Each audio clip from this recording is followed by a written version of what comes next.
Hi, this is Tom Ara. And Michael Fluhr of DLA Piper, the global law firm that makes Web3 business better.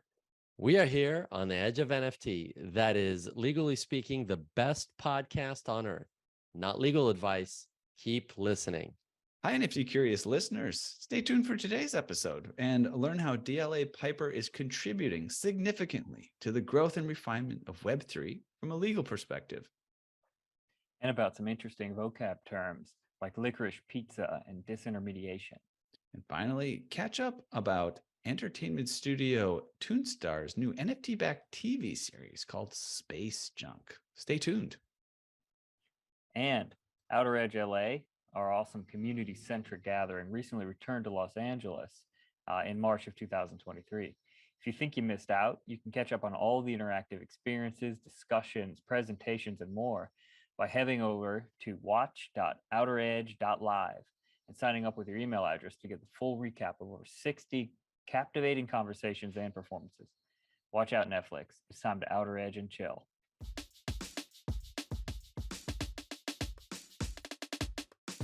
Welcome to the Edge of NFT podcast with your hosts, Jeff Kelly, Ethan Janney, and Josh Krieger. We aim to bring you not only the top 1% of what's going on with NFTs today, but what will stand the test of time. We explore the nuts and bolts and the business side, but also the human element of how NFTs are changing the way we interact with the things that we love.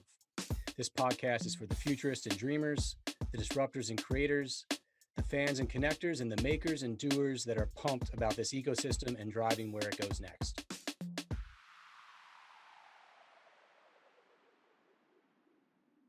Today's episode features Tom Ara and Michael Fluhr of DLA Piper, a global law firm with legal professionals in over 40 countries ready to help clients with their needs around the world. First up, let's get a little background on Tom.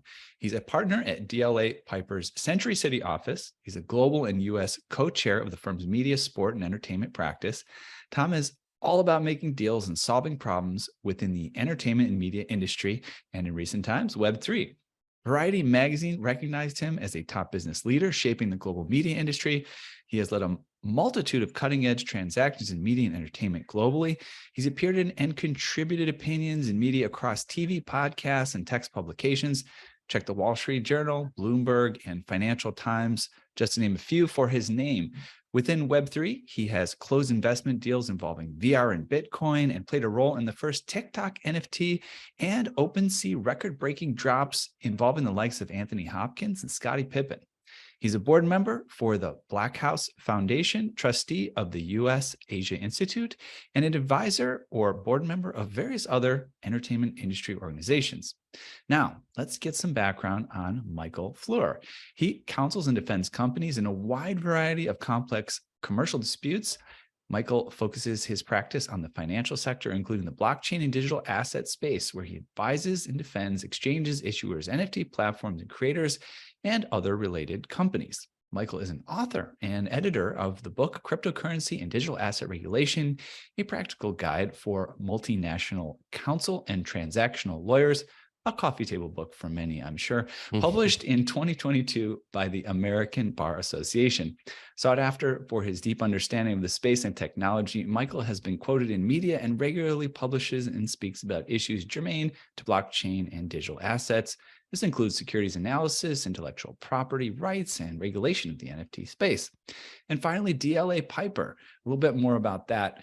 They handle just about any legal needs for clients wherever they do business on Earth. Global offices sit in the Americas, Europe, the Middle East, Africa, and Asia Pacific, and more as well. Example areas of mastery include arbitration, banking, competition and trade, corporate crime, and corporate finance. Additionally, they are strong in legal matters pertaining to employment, energy, hospitality, insurance, intellectual property, litigation, M&A. The list goes on. Guys, welcome to Edge of NFT. Michael, Tom, it's great to have you here.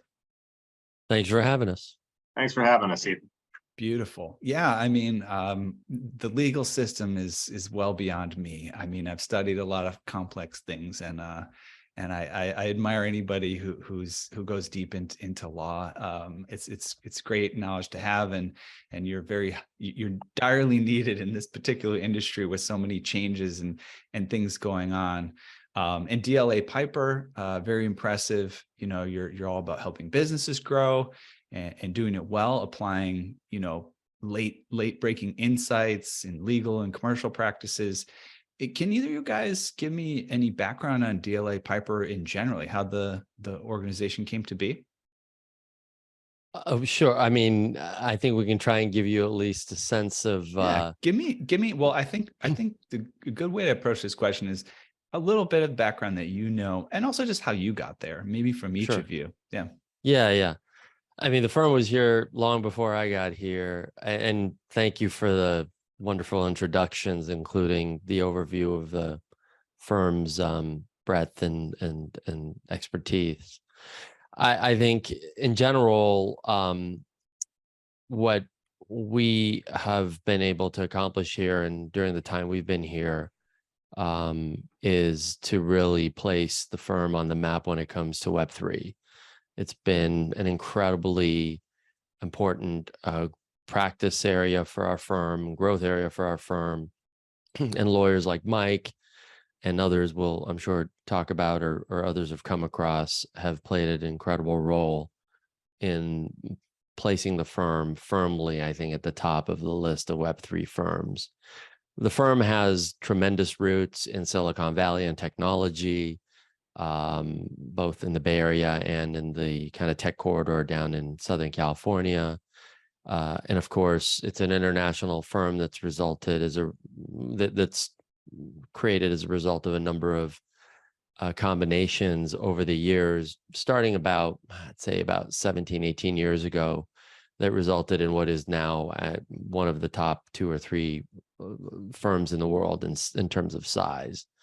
And I will also just add that what I really love about what we've built here is it's a collection of lawyers and professionals who have tremendous connectivity and have overlap in ways that make working together, to use a overused term, synergistic. And ultimately, we're a service business delivering top quality service comprehensively to our clients.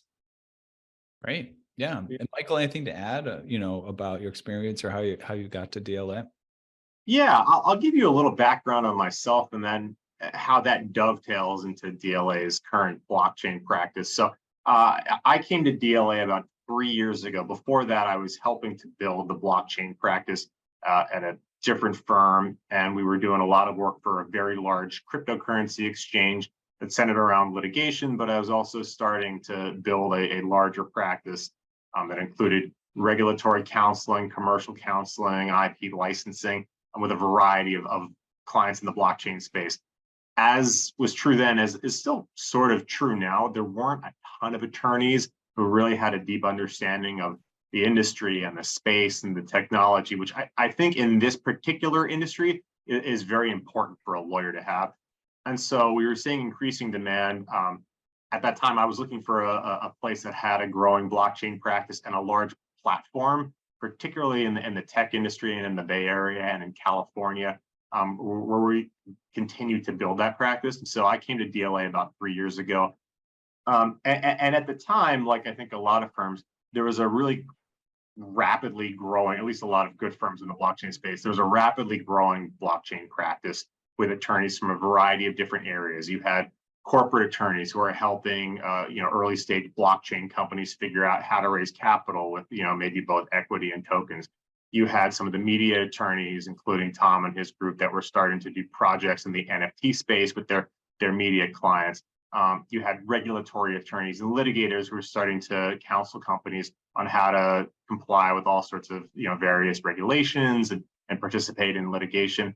And over the past few years, with the help of some really, really amazing colleagues at DLA, who I'll name in a second, we built sort of a core team of blockchain practitioners who are handling all sorts of matters, from tax advice to DeFi protocols to capital raising for early stage companies to NFT licensing and advice to DAO work. And I do want to give a special shout out to some of the leaders and pioneers in that group, including Margot Tank, Deborah Meshulam, Mark Radcliffe, the venerable Mark Radcliffe, James Williams, and of course Tom. Cool. Yeah. I mean, it's really a fascinating space to be in and to grow. And you have to be, this isn't, I don't know, pick a, real estate, your basic real estate transactional law or something, right? It's not like John and Jane buying a house, this is cutting edge stuff where you really have to be on the forefront, and you have to be willing to kind of almost be co-creating an industry as it builds. So it's very exciting for you guys to be in there. Yeah, there's, in all of the things you listed, there's a couple of areas that have, in my opinion, I have the most like excitement and creativity around them, but also a lot of messiness that, probably creates a lot of interesting strategies and conversations from the legal side. Those being Listen, like NFTs listen, man, the and messier DAOs. it is, the more they get paid. So I don't think they're worried about that. We're here to Well, I'd clean up love to hear messes. how I'd love to hear about how you guys help people really Yeah. think strategically around, like in particular NFTs and DAOs, where you Yeah. see a lot of creativity and like people experimenting all the time. And in DAOs, it's exceptionally messy and still nascent. Like there's still questions around, will this ever be anything other than illegal? Yeah. I mean, just to kind of prelude to that is, I think Web3, NFTs, blockchain, it really is the intersection of some very important legal areas. And that's where I think, as Mike said, some of our colleagues and the team here are critical to it. It's regulatory in many ways, as you guys are probably very well aware, as are your listeners. Unsettled law, but prosecution around a lot of what's happening by, in Web3 and blockchain by various regulatory authorities. Intellectual property, incredibly important to most of what this space involves. Venture and venture capital, because that's the funding source for a lot of what happens here. Pure technology. So it's really this culmination of expertise in so many different areas that come together to be able to provide like this package of services to clients. And some of the areas you mentioned, Zach, I mean, DAOs, a very rapidly developing area as we speak. Laws are being introduced and bills are being introduced in states, including California, where Mike and I are, to try and bring some certainty to the DAO world, which has a lot of uncertainty from both the legal perspective, but also regulatory and other aspects. I think for us, one of the things we try and do is share knowledge. We have an internal, email group where we're constantly not only saying, hey, just saw this article, but then, I'll see something, I'll post it. And the next thing I know, Mike has dissected it with incredible detail of like what it means, the implications, and then someone else will chime in, and we'll do that every day. And it's a lot of fun to see that, because we know we're on the bleeding edge. We're doing work in an area that 10, 20, 30 years from now, we're building the foundation for with our clients as legal advisors. Yeah. Anything else to say on that kind of topic about the sort of challenges and issues you guys are hashing out, Michael? Yeah, I mean, just to go back, I think to the question in terms of dealing with what you called the messiness, I'd probably not word, but it is interesting because you have technological entrepreneurs who are kind of pioneering and leading the way, and lawyers then have to figure out, what are you doing and how are existing laws going to apply to that. So NFTs and DAOs both present a good example. So for NFTs, what you saw in the early days of NFTs is you saw creators saying, okay, I'm going to sell an NFT, which is, in a lot of ways, just a digital certificate, and associate it with this piece of media that's going to maybe live off chain somewhere. And I'm going to sell it to you as a package and say, hey, you're going to have an NFT of this piece of artwork. And people said, cool, I've got an NFT of this picture, or I've got an NFT of this picture, or I've got an NFT of this sound recording. But then the question becomes, from a legal perspective, well, what does that mean? What does it mean to have an NFT of a picture? And so, lawyers get involved and we say, well, the thing to own when it comes to a picture is intellectual property. So maybe there's an intellectual property right here, that the creator can own and then either transfer or license to the holder. And you saw the emergence of these, assignment and licensing regimes of intellectual property. The DAOs present another example where you had people say, oh, we're going to form a DAO. We're going to, create a smart contract and distribute a governance token, which is going to have some governance rights, maybe over this, underlying DeFi protocol, let's say, just to use an example.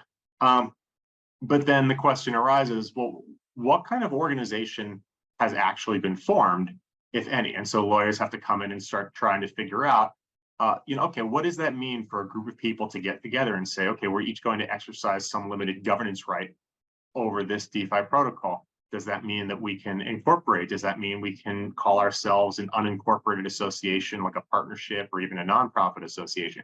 Can we say we're not actually any organization at all? We're actually just independently out doing their thing. So these are the things that lawyers then come in once the entrepreneurs have built products and said, okay, now how do we fit these products in and work with existing laws to secure favorable and workable legal treatment so that these entrepreneurs can go out and do their thing and make the next products for tomorrow.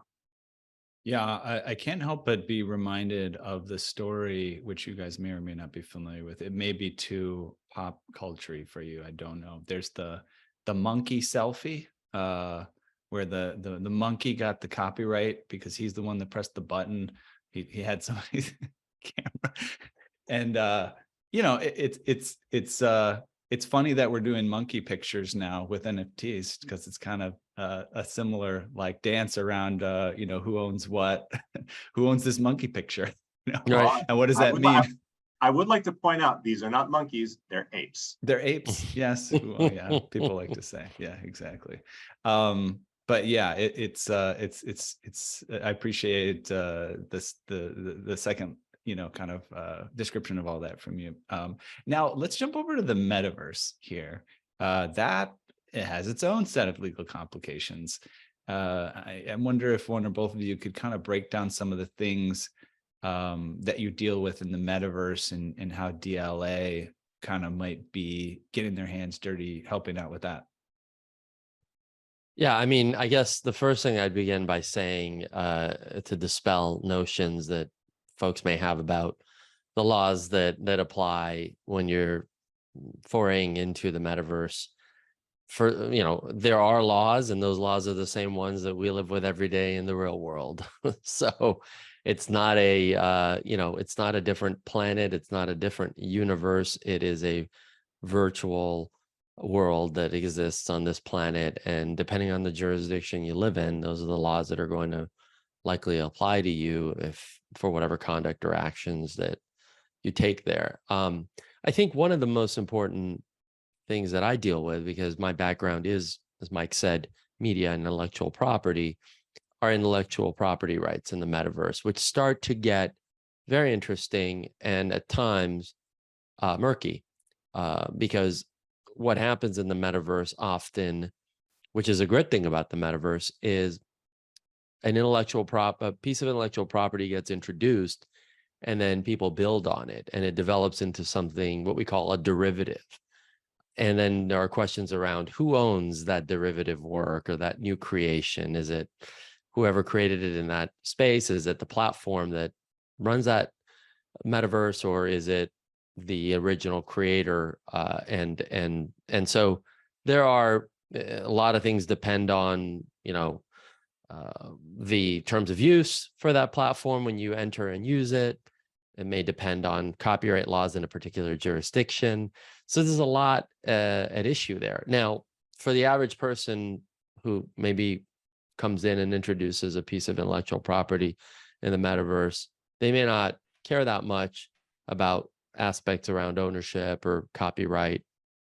But if, let's say, you're a major brand, or let's say you're a major Hollywood studio or a creator, you want to be very careful when you're going into that world about what can be done with your intellectual property and who can gain any part of ownership of it. So these are the types of things we're talking to clients about quite regularly, and how to manage those risks.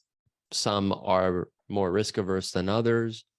And the important thing, I think, for us in our role is to just help them navigate the risks there and mitigation options. And ultimately, clients have to make their own decisions about what to do there. At risk of diving headfirst down like one of the deepest rabbit holes, I can't resist like asking you guys for some perspective on what's one of my favorite topics in like the world of Web3 and crypto. And that really is just the concept of ownership. We use that word a lot, and it has a more, I think, understood and established meaning in like in everyday, outside of the metaverse, outside of Web3 world. And in certain jurisdictions, it also has like a very specific definition. But previously, it's all kind of required identity, whether it's a natural person or a business entity owning something.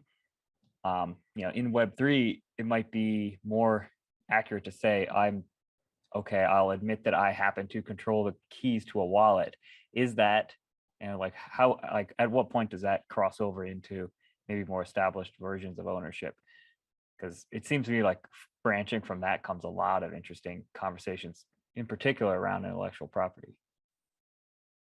Yeah, this is a really interesting question. And what's funny is, if you were to ask, I think even the average attorney, what does it mean to own something? I have this phone that I just got yesterday, and I think this is going to be one of the questions later, but what does it mean for me to own this phone? And really, at the end of the day, what it means is the law is going to recognize my right to do certain things with it. And it feels a bit circular, but that's really what ownership means, is that the law is going to allow me to control it and to not let anyone else to control it. And I have certain rights to do what I want with it. And so I think we end up asking ourselves these same questions when it comes to digital assets like cryptocurrency. You're exactly right. If I control the keys, and that is the way to think about it, if I control the keys to, let's say, a given address on Ethereum, and stored in that address, not really accurate to say stored in that address, we can say metaphorically stored in that address are certain tokens. Do I own those tokens? I would argue the answer is unquestionably yes. We now have a lot of court cases that talk about certain rights to cryptocurrency, and they've been treated as property under tax laws and under laws of civil liability for purposes of theft. So I think it seems clear to me that you can certainly own these digital assets on a blockchain as much as you can own other types of assets. But around the boundaries, there are all sorts of unanswered questions, including maybe the one you were asking before. Who can own these sorts of things? Can a protocol own tokens? I mean, to me, you might say, and again, there are no clear answers right now, but you might ask, how different is that than saying a vending machine owns the snacks inside? Normally, you say, well, somebody controls the vending Or what if machine. I share the key with a spouse, a friend, or accidentally with a hacker? Like, it's almost like by copying a key at Home Depot for 29 cents, did I now give 50% equity in my contents of my safe? It's a great question, and we could go down the rabbit hole with all sorts of hypotheticals. Yeah. But these are the sorts of questions that we're called upon to answer in a variety of circumstances. I've dealt with these exact same questions, particularly in litigation, because that's where it tends to come up. And what you end up having to do is to say, okay, there are no laws on the books on cryptocurrency. At least there weren't years ago. So you have to look at, well, what are laws on the books and what do court cases on the books say about my right to own, property in a vending machine, or my right to own money, or what does ownership mean? And just try to apply those same concepts to these new technologies. Yeah, it's a fun topic. We could probably talk about it all day and still have plenty to say. But somewhere more in like the NFT side of things and how we've been able to see interesting entertainment properties take advantage, and specifically sports has really been leading the way a lot the last few years. And I know you at DLA Piper have worked with pro basketball, football, soccer teams on a lot of different areas, like anything from naming rights to fan tokens, NFTs. Can you tell us more about what process you go through working with these giant kind of entertainment media and IP properties? Yeah, I mean, sports is its own kind of unique area, particularly in the United States, because the major sports, football, soccer, basketball, hockey, baseball, heavily regulated by leagues. And so what the individual teams can do with their intellectual property and team names, requires careful analysis and potentially approval at the league level. And we have a tremendous sports team at the firm that works with us carefully anytime we're going down the path of working with a team on a NFT initiative. And then when you're dealing with players likeness, that's a whole different ball of wax with the players associations and their rights. So it can be complicated, and that's where I think we come in. And to your earlier point, Zach, about messes or complicated situations, we love that type of puzzle and trying to solve it. And so in that respect, again, lots of questions that arise around how much control do we have over our intellectual property once it gets out there, right? And what is the scope of the license you're giving to a purchaser of these NFTs? And is it on an open marketplace that these NFTs can be traded, or is it, if you think about like Top Shots and some of the closed marketplace models, is it in an environment where the license is to view, exhibit, and that's basically about it, and trade? So there are, different appetites by different parties on how to approach those. We've seen probably the most important driver for doing NFTs in this space is fan engagement, brand affinity, and I think there also is a component of using it as a tool for memorabilia. Memorabilia, definitely, whether it's a ticket to a game or a card for a player. I think that's an important aspect of the use in that area as well. I think for ownership purposes, going back to the discussion around ownership, being able to prove, historically you have this certificate by way of a token of having purchased the first ever fill in the blank NFT around a player or team.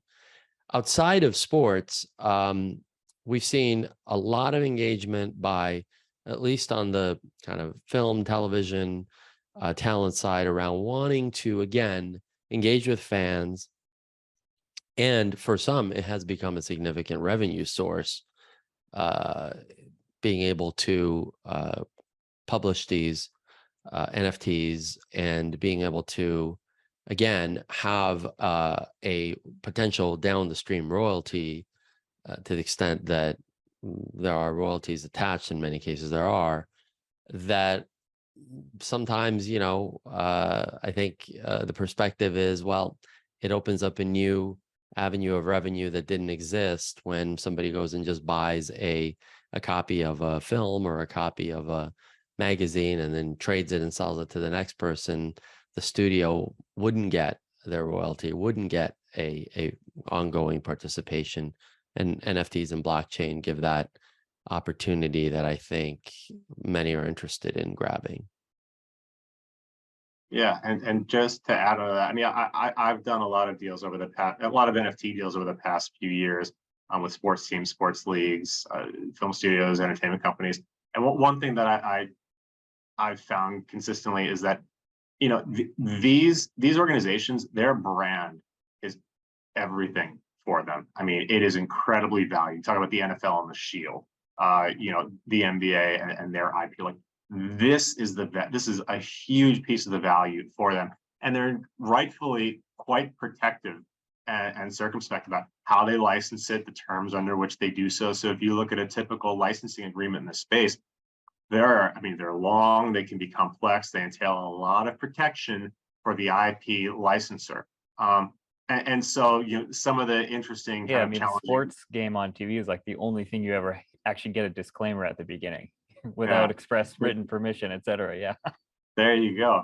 And so one of the challenging, but I've thought fun aspects of really pioneering what these deals can look like is being able to discuss, okay, here's the technology, here's what's going to be done with it. And these things that, might typically be done with your brand, we've got to modify that a little bit. We've got to tweak it. We've got to figure out different ways to protect it. We've got to realize where some of the limitations might be with respect to this new technology, but also where some of the advantages might be with this new technology. And so that's been, I think, one of the fun and challenging parts about really pioneering what these deals can look like. Cool stuff. Yeah. And by the way, does the DLA Piper sports team have a sports team? Do they play like in a baseball league with other well, okay, I don't know if we do. guess. I don't think we currently do. I We feel like probably- that's so appropriate. It's Like a so- Where you have your pickleball, logo on a team. little league team somewhere. Yeah, Right. exactly. Right. Yeah, definitely need to sponsor like a little league team and create little NFTs for all their little players. And We did drop an NFT, I think, recently at another NFT conference, didn't we, Mike? I thought didn't we do an NFT drop in New York? Yeah, We indeed did. yeah. Oh, nice.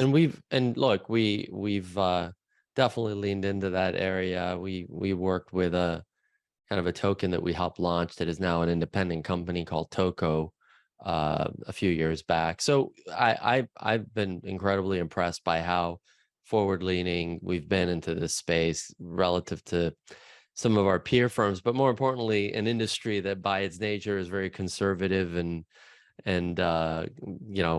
concerned about legal risk and just general kind of adventuring into areas that they're not familiar with. And we've been careful, obviously, and deliberate, but certainly ahead of the curve. And just to put in an extra plug for those roots, something I forget about sometimes is I think it was in the fall or winter of 2020 when one of our old partners who had helped build Toko, which is our tokenization engine, minted, I think, one or more NFTs associated with art that were then purchased by a few of our partners and I think the Hong Kong office. And this was before the NFT craze. So Yeah. I've been working in blockchain for quite a while now. And there was a time where people would talk about NFTs, and I had done some stuff with NFTs, but nobody really knew what they were or were thinking about it until like late 2020 and early 2021, when all of a sudden it became very, very interesting to a lot of people. But I remember even before that, we issued this NFT art project. Yeah, it was incredibly ahead of the curve, really. I mean, I know it's like only 3 years ago, but if you think about what's happened in the NFT world in 3 years, it's, I mean, tremendous, right? My first introduction, by the way, to digital assets or currency was in the mid 2000s with Second Life. And I remember getting my first Linden coins, if you know what those are. Sure. And saying, what the heck is this? What am I going to do with it? And you could buy, weird tchotchkes or whatever on Second Life. But, and there were people who were really racking up their Linden coins. And then I think I abandoned it in like 2006 or 7. I stopped using it. And years later, when I started hearing about Second Life again, I went back to it and I realized I still had my Linden coins. They were still worth nothing though. So I didn't know what to do with them. Yeah, actually, one of our fans who was active in our Discord also was a huge Second Life user, and just I mean, it's interesting how little we've seen of them within the Web3 NFT space, and the metaverse, right? Yeah, it's fascinating. But it was the original metaverse, really. I mean, it was over dial-up, which was terrible because there was no high-speed internet in 2004. But I think it's just one of those. Yeah, I think it's just one of the cases where they've been around for so long, they've had their own trajectory, and altering it might not be on the game plan. But fascinating stuff.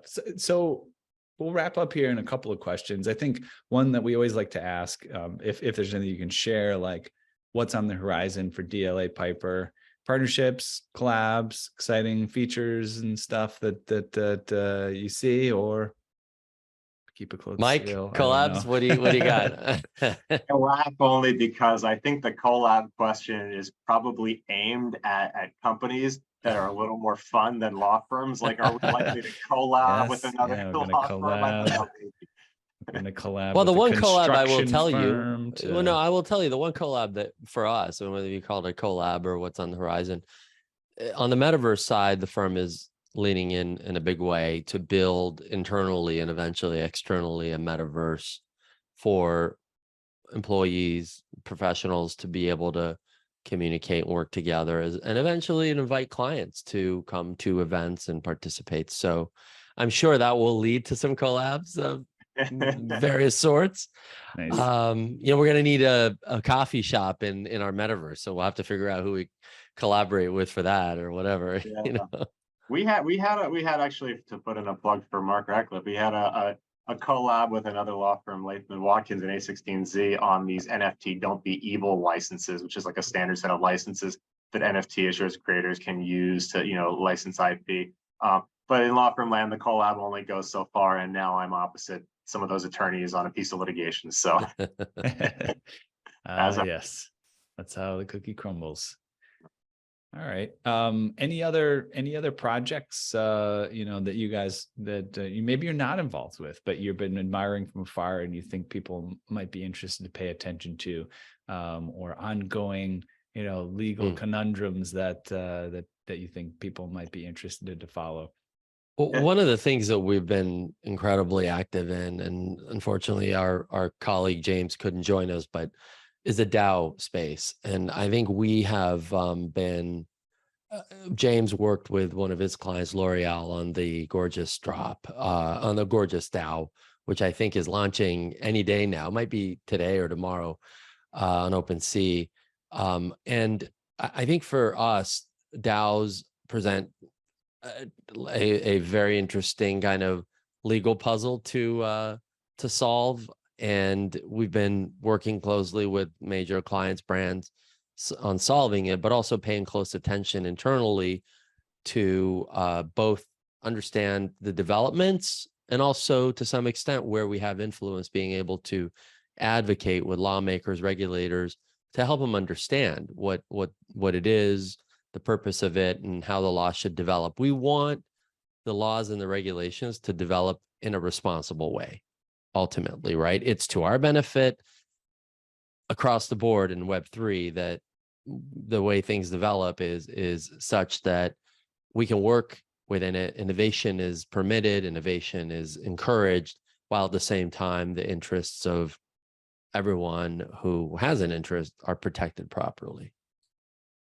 Yeah. I can tell you, for me, I mean, this is maybe why I'm a lawyer and not an entrepreneur, but the legal developments are what piqued my interest. And Tom hit on the one that I was going to say as well, which is the treatment of DAOs as organizations is, I think, one of the 2 or 3 hottest, most important, interesting legal topics in the blockchain space right now. Happy to go on and on about that.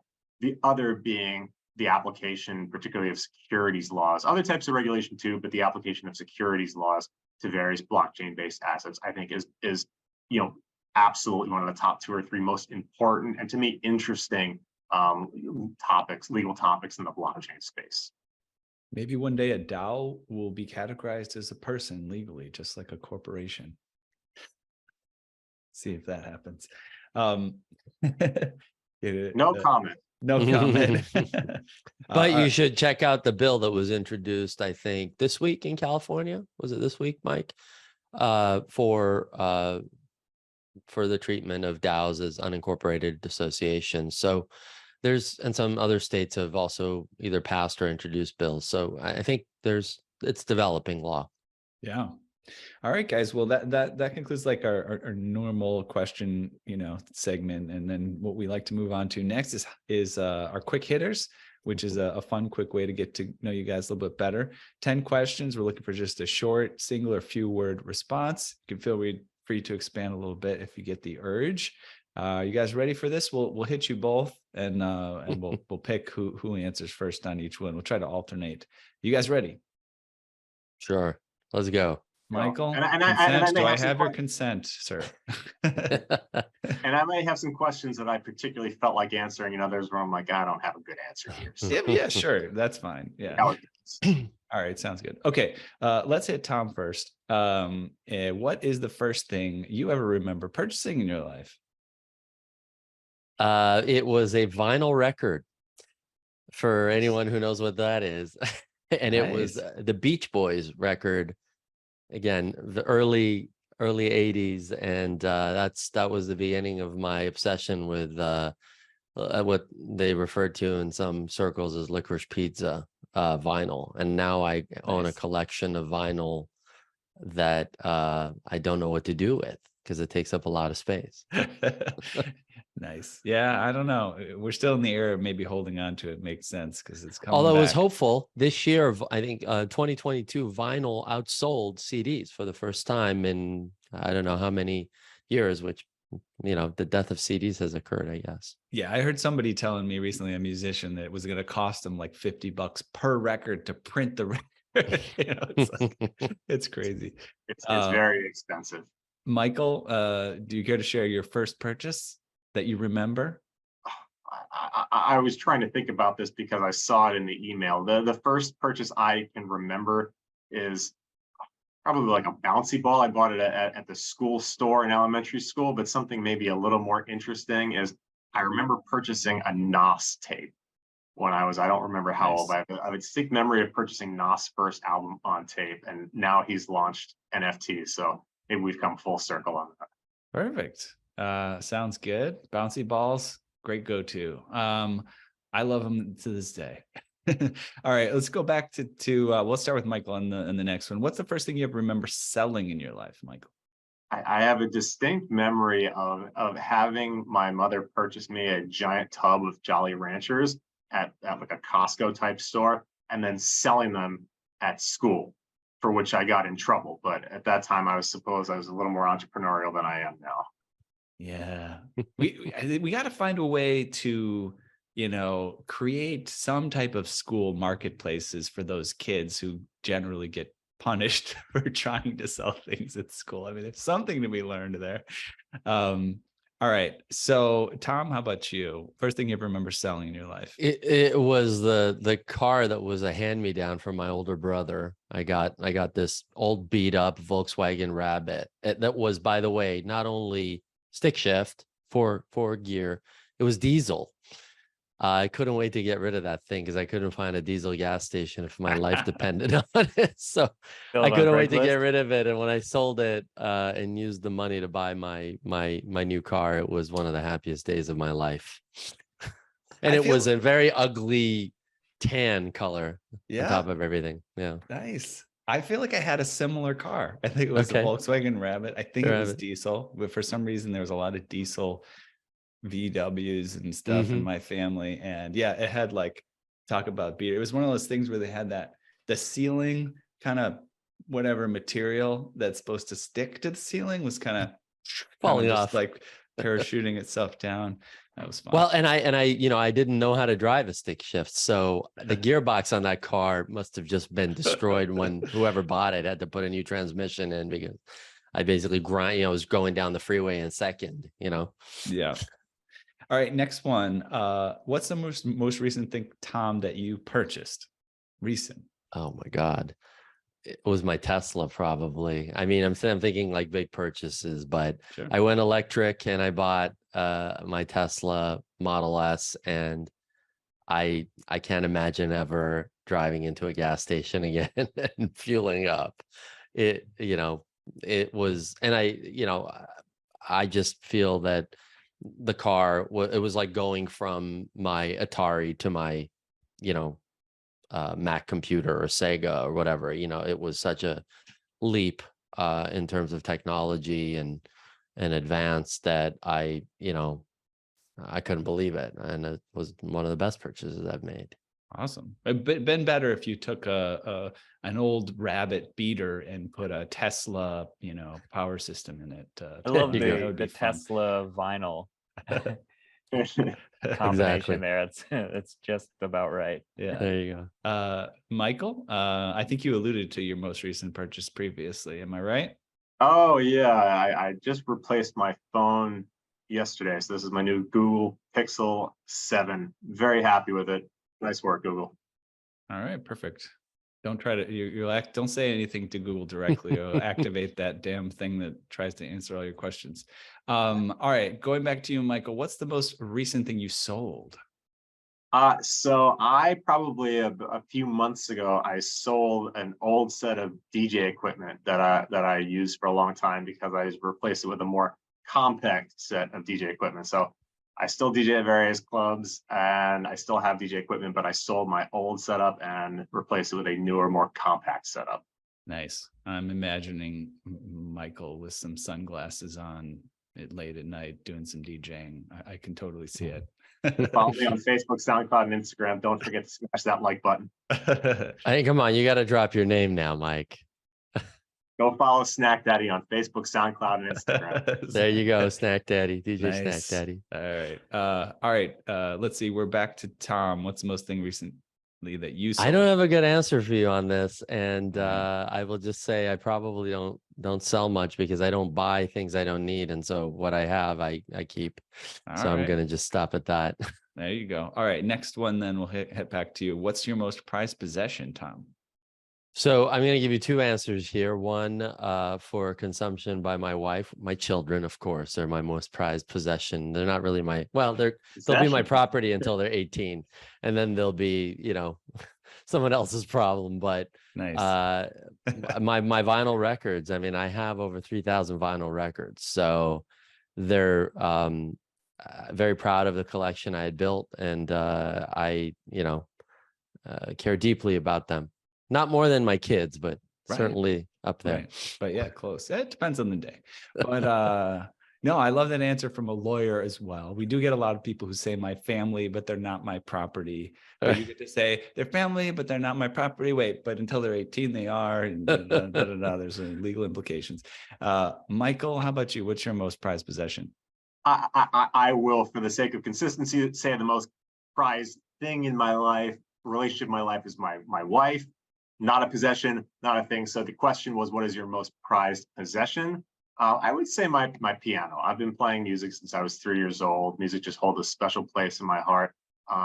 It gives me such joy. And so this piano, which I play, pretty much every day, it satisfies my three big criteria in a hobby. It brings me a lot of joy. It stimulates me, intellectually, and it annoys my wife. So, yes. That is the thing about piano playing. You can get in that zone where it sounds great to you, but everybody else is like, shut up. What kind of piano is it? It's a Yamaha. It's actually like a digital piano. So it's a Yamaha Clavinova, which is their kind of like digital piano. We got to get you an acoustic piano. You don't know this. You're talking to a piano expert and a tuner, actually, as a matter of fact. This is another life of mine. I tune pianos. I have some piano industry businesses. So you got to get an acoustic piano. Take a look at Clavin's pianos. This is a very fascinating piano. I've been talking with the maker of this. And it's first, the guy got started building pianos by building a piano that was so big you had to climb a staircase to play it in order to create this huge bass sound out of it. He was doing that back in the 80s. But nowadays he's created some smaller things called the Unicorda piano in collaboration with Niels Fromm, a great improvising piano player. But yeah, check out that instrument. I've seen quite a few of them streaming into to California. I'll have to check it out. And I know the Unicorda because there are a number of digital samplers of the Unicorda out there for purchase for use in making music. Totally. We'll talk about this another time. All right. Let's go back to you, Michael. If you could buy anything in the world, digital, physical, service, or experience that's currently for sale, what would it be? Well, now I'm going to say an acoustic piano. So there you go. You had to. I forced it. Forced the answer. Leading the witness. Okay, Tom. If you could buy anything in the world, digital, physical, service, experience that's currently for sale, what would it be? Something as currently for sale, because I can think of many things that are not currently for sale or realistic that I would love to, including a time machine, and not necessarily in the forward direction. I would love to go back in time as well, maybe more than going forward.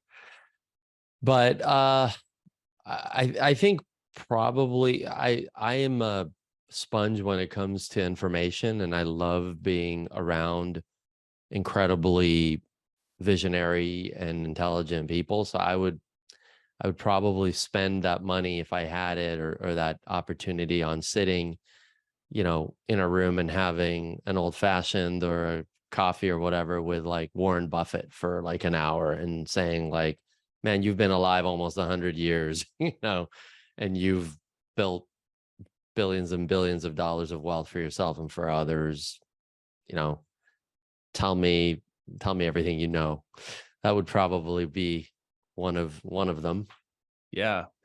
It'd be too bad. It'd be on point if he said, if you paid for a meeting with him and he said, the secret to making money is taking the money people giving you and running. See ya, sucker.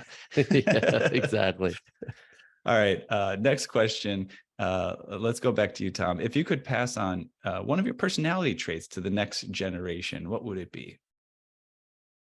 Well, it's one thing that in I think not just the legal profession, but in the professional world generally, I think there's some challenge right now is work ethic. And I feel like in the generation I grew up in, and maybe those before me, I think the work ethic was so incredibly strong, and sometimes I think this will answer your second question that may follow this.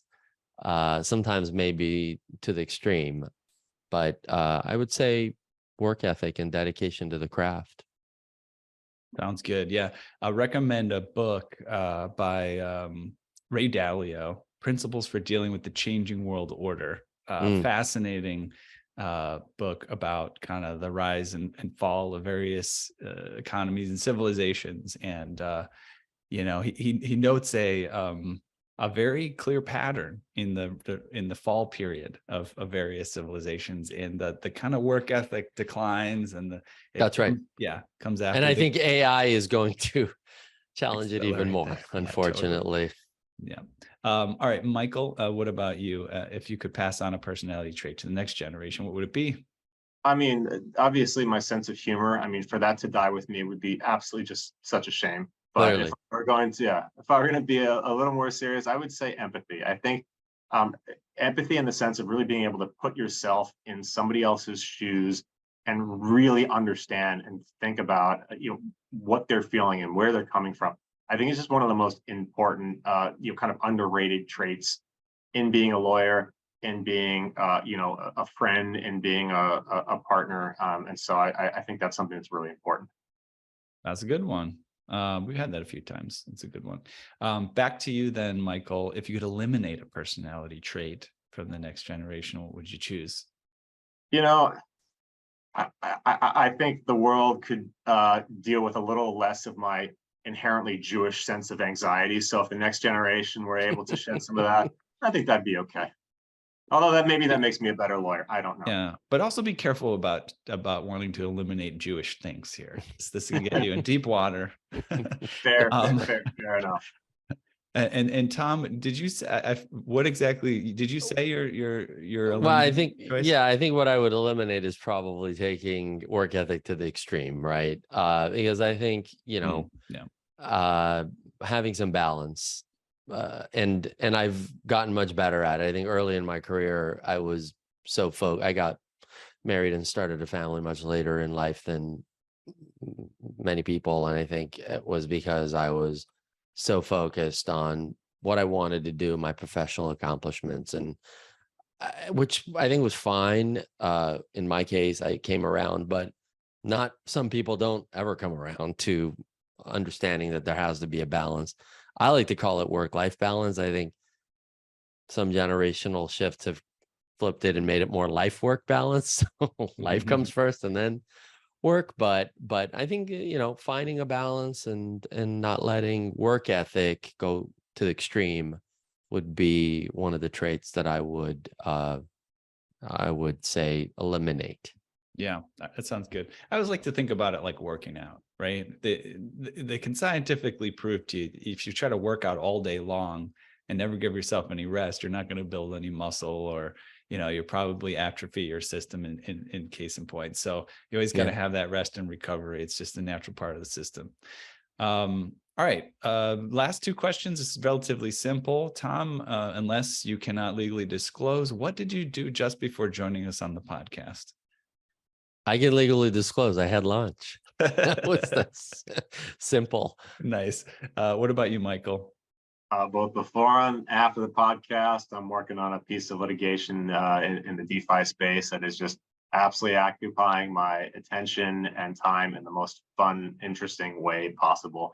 I love litigating. I love trying to win and figure out what arguments to make, and it's just for better or worse, one of the joys of my life. Great. And then you answered the last question, which is, what are you going to do after the podcast? So Tom, back to you. We'll close it out. What are you doing after the podcast? Yeah, I mean, much like having lunch again? No, yeah, exactly. Yeah, I've got to eat to go to the gym, right? I much like Mike. I mean, my days are quite filled with speaking with clients on the phone and navigating a variety of issues, whether it's Web3 or traditional media and entertainment. And right now, I gotta say, it is one of the most interesting, exciting times. I've been in this business 25 plus years, most of that as a lawyer. It is a really fun time to be a lawyer, a media and entertainment lawyer. We're just doing some incredibly cool stuff with a variety of clients, whether it's the TikToks of this world or other types of technology companies, traditional studios. So I'm going to go back to doing all that interesting stuff with my clients the rest of the day and guiding them through challenging legal questions and scenarios. Sounds appropriate. Perfect. Well, that concludes our quick hitters segment. Thanks, guys, for participating. That was a lot of fun. And what was it? Licorice pizza or something? I like that term. All right. We do have a hot topic segment next. I guess let's jump into one at least. We'll hit a hot topics. This is kind of just news of the day we like to chit chat about. I'll read a headline and some text and we'll give some commentary. So first one up here is Web3 Entertainment Studio Toonstars to release an NFT-backed TV series, Space Junk. So they will release this series, a story about trash collectors in space, written by Workaholics producer Dominic Russo, and stars Napoleon Dynamite actor John Heder and School of Rock actor Tony Cavallero. Fans of the show will be able to mint Space Junk NFTs on the Theta blockchain, give them an opportunity to engage with the project, intellectual property, building the show's narrative, creating characters, participating in token holder only experiences. I guess it's right up your alley, Tom. This whole idea of getting NFTs and Web3 involved in sort of the entertainment industry. Have you heard of this, or what do you think? I hadn't, and thank you for sharing. I mean, look, this is the exact kind of the melding of the worlds, or the meeting of the world, the collision of the worlds. Maybe sounds really cool. If they can get it off the ground and make it happen. I think it involves animation, which is an area that I'm quite involved with outside of kind of Web3. I have a number of clients that do some really cool stuff. Shout out to Titmouse that does Big Mouth on Netflix. If you haven't seen it, great show, as well as Star Trek Lower Decks, and Chris Pranosky and Shannon, who run that company. Some of the coolest, trippiest people you'll ever meet. They're incredible. But so animation meets Web3 meets traditional media and entertainment. I think this is really where the future of this world is going. Fan engagement, collecting NFTs, being able to continuing to have keeping people in your ecosystem, right? That's what this is all about. And I think NFTs and Web3 create a whole new layer of that hasn't existed in the past. Look, the one thing that I will tell you that technology has brought in the biggest way, and it's still happening, is the term I like to use that is a mouthful. It's disintermediation, right? Cutting out the middle person. And technology has done that. We saw that with streaming. You didn't need to go to the video store to buy rent your video, or you didn't need to go to the theater. You went to your streaming service to get your content directly. But now I think what we're seeing is a leap from even over that party to directly to the creator. And as that direct fan engagement happens between creator and fan, a whole new world will open up for creators. And I think this is a great example of that. It's pretty cool. Yeah. Yeah, and look out for maybe a new reality show called Cleaning Out Zach Sekar's Garage and Installing a what are you gonna do back there, Zach? Put in a barbecue or something in the backyard. We'll Yeah, maybe sell some we're working NFTs on around it. It's that. getting a little better in here. Nice. The I see some of reveal. my vinyl There's gonna records be- there. Wait a yeah, minute. There's going to be an NFT for every piece of junk in Zach's garage that we're going to issue. It'll be a phygital item. There you There go. you go. Maybe that'll motivate me. Beautiful. Michael, any comments on that, or should we move on to the next hot topic? Yeah, I'll just comment quickly. I happen to not be familiar with that particular project, but I do agree with Tom. This is one of the hot, exciting areas in the NFT space. So I do work with a company called BCL, which is sort of the Web3 arm of Fox, and they Oh released yeah, we've had them yeah. on. That's great. Oh, I didn't know that. Well, we'll talk about that in a second. But they released a show called Crapopolis, which is a Dan Harmon animated That's show. what we talked about.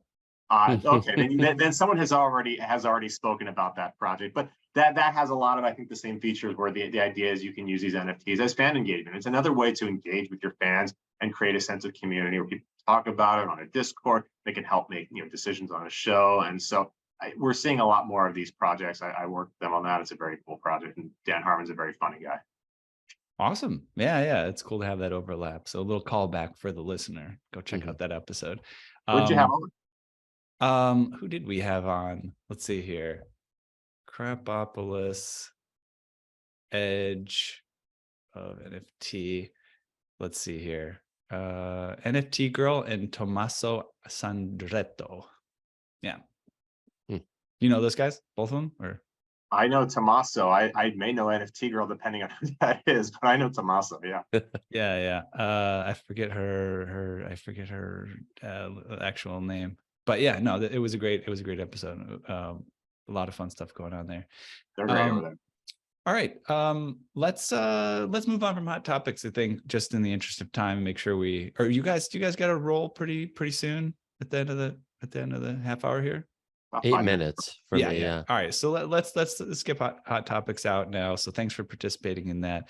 Next segment would be our shout out. And I understand you guys have a couple of maybe cool community members or partners or admirations you'd like to call out.